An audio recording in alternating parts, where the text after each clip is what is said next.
Hello friends, मैं lucky आपके stellar commerce orbit channel पर आज एक नया टॉपिक लेके आया हूं, जो कि है golden rules of account. Friends, इस अकाउंट से आपकी जनरल एंट्री बहुत आसानी से हो जाएंगी। कृपया वीडियो को लास्ट तक देखें, क्योंकि इसमें बताए गए रूल्स उसमें अप्लाई होते हैं और ये बहुत ही इजी तरीके से समझाया जाएगा आपको। Accounts. There are two types of accounts: personal account, impersonal account. Account को दो प्रकार में बांटा गया है। First part personal account, second part impersonal account. Account के प्रथम भाग को हम लोग पर्सनल अकाउंट में रखते हैं और सेकेंड भाग को इम्पर्सनल अकाउंट के रूप में रखते हैं, जिसके भी दो टाइप्स होते हैं। First real account, second nominal account. चलिए इनके बारे में हम लोग अच्छे से समझ लेते हैं, क्योंकि इनका यूज जनरल एंट्री में बहुत होता है। फर्स्ट टॉपिक आपका है personal account. It is relating to persons customer creditor accounts, prepaid outstanding in advance unexpired rebate. ये अकाउंट आपका पर्सन के अकाउंट से संबंध रखता है, कस्टमर अकाउंट से संबंध रखता है, क्रेडिटर अकाउंट से संबंध रखता है, prepaid outstanding in advance unexpired rebate से भी संबंध रखता है। जैसे सुधीर का खाता, कमला का खाता। एग्जाम्पल के तौर पर समझ लीजिएगा, राम्स अकाउंट मतलब जब किसी व्यक्ति के नाम से खाता ज्वाइंट करें तो वे व्यक्तिगत खाता के रूप में शामिल हो जाते हैं। एक एग्जाम्पल और समझ लेते हैं, जैसे कि दिया है क्रेडिटर। जैसे कंपनी का खाता, insurance account, bank account, college account, firms account, clubs account etc। मतलब किसी भी कंपनी, स्कूल, गवर्नमेंट इंस्टीट्यूशन से अकाउंट ज्वाइंट हो तो ये भी पर्सनल अकाउंट के अंदर आते हैं।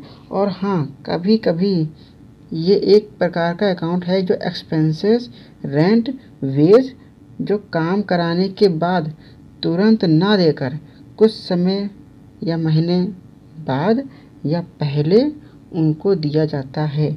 ये आउटस्टैंडिंग एक्सपेंसेस के रूप में या प्रीपेड के रूप में पैसा दिया जाता है।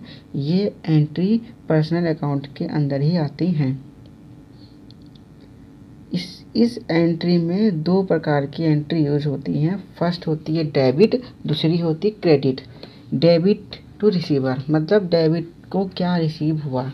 Credit means credit to giver, credit को क्या दिया गया है। इसको अच्छे समझाने के लिए मैंने एक एग्जाम्पल भी आपको दिया है, देखिएगा। परचेज गुड्स फ्रॉम शरद ₹5000। शरद से मैंने 5000 रुपीज़ यानी कि 5000 रुपये का माल खरीदा। अब देखिए, गुड्स को मैंने खरीदा तो मेरे पास क्या आया, मेरे पास आया गुड्स, यानी कि परचेस अकाउंट हम लोग एंट्री में लिखेंगे, परचेस अकाउंट डेबिट। अब मेरे पास क्या जा रहा है, कैश जा रहा है। अगर इस एंट्री में शरद का नाम ना दिया होता, मतलब किसी व्यक्ति या इंस्टीट्यूट का नाम ना होता, तो हम लोग यहाँ पे कैश का यूज़ करते हैं, क्योंकि मेरे पास से कैश जा रही है। लेकिन यहाँ पर ये बता रहा है कि शरद से मैंने माल खरीदा है, इसका मतलब है यहाँ पर एक व्यक्ति का नाम दिया है जो कि यहाँ पे शो ऑफ होगा, तो यहाँ पे हम लोग टू शरद लिखेंगे। ओके। सेकेंड टाइप आपका है real account. It is relating to asset. ये एसेट संपत्ति से संबंध रखता है। इसमें आपके दो टाइप्स होते हैं, tangible real account, intangible real account. First, tangible real account क्या होता है?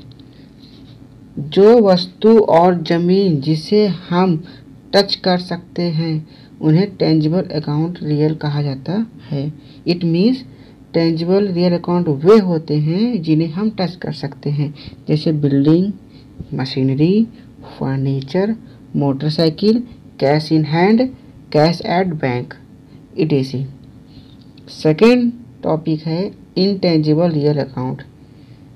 जिन चीज़ों को हम टच नहीं कर सकते हैं, बस उन्हें फील महसूस कर सकते हैं, मतलब इनविजुअल होती हैं लेकिन हमारे काम की होती हैं, उन्हें इनटेंजिबल रियल अकाउंट कहते हैं। जैसे ट्रेडमार्क्स, इसको टच हम लोग नहीं कर सकते हैं, लेकिन ट्रेडमार्क जो होता है ये आपकी कंपनी का एक मार्क होता है जो कि कंपनी का ब्रांड बताता है, ठीक है। सेकंड दिया है पेशेंस, थर्ड दिया है गुडविल, etc। इसमें भी एंट्री जो दो प्रकार की होती है, एक होता है डेबिट, दूसरा होता है credit. Debit means debit what comes into the business, मतलब बिजनेस में क्या चीज़ आ रही है उसे हम लोग डेबिट में लिखेंगे।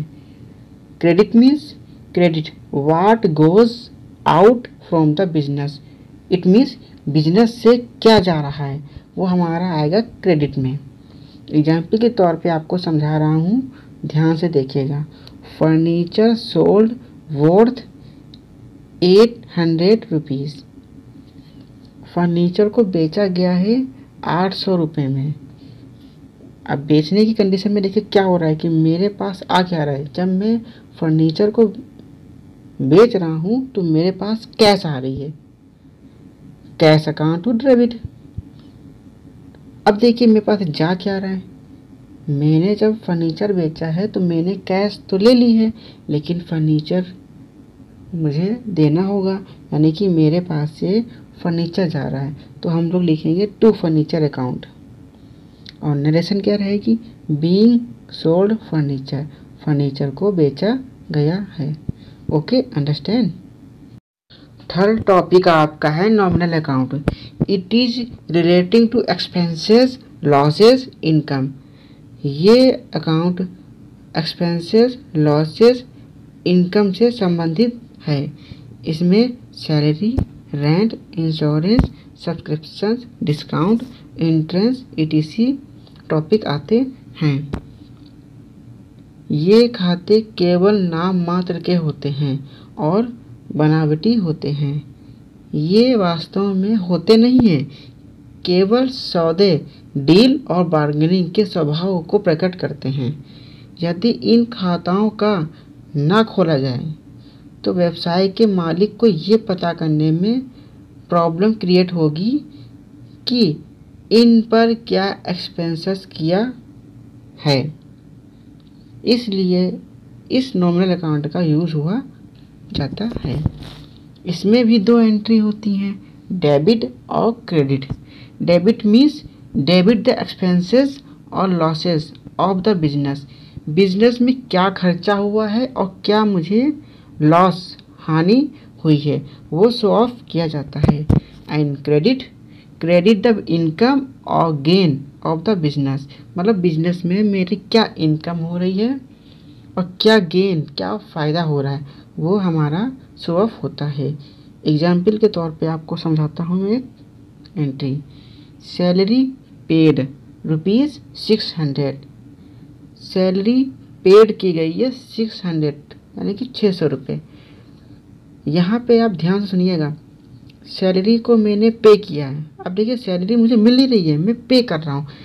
पे करने मतलब मैं किसी को सैलरी दे रहा हूँ, इसका मतलब है कि मेरे पास क्या आ रही है, सैलरी नाम आ रहा है और मेरे पास से क्या जा रही है, अरे मैं उनको पैसे दे रहा हूँ तो मेरे पास से कैश जाएगी, तो एंट्री हो जाएगी salary account debit to cash account. Narration क्या है, बीइंग सैलरी पेड। ध्यान दीजिएगा, अगर लिखा होता है सैलरी रिसीव, कहने मतलब क्या, सैलरी रिसीव, सैलरी मुझे मिल रही है, यहाँ तो पे कर रहा था, लेकिन अगर सैलरी रिसीव करने की बात करेगा इसका मतलब क्या है कि सैलरी मुझे मिल रही है, मिलने के तौर पर मुझे क्या मिल रहा है, पैसा मिल रहा है, तो मेरे पास क्या आ जाएगा, कैश, और मेरे पास से क्या जाएगा, सैलरी, तो cash account debit to salary हो जाएगा सैलरी रिसीव की कंडीशन में। Okay, my topic is finish friends. अपनी अगली वीडियो में इन टाइप्स को और अच्छे से समझाने के लिए एक जर्नल एंट्री का पूरा क्वेश्चन सॉल्व करूँगा, जिससे गोल्डन रूल्स ऑफ अकाउंट आपको पूरा समझ आ जाए। थैंक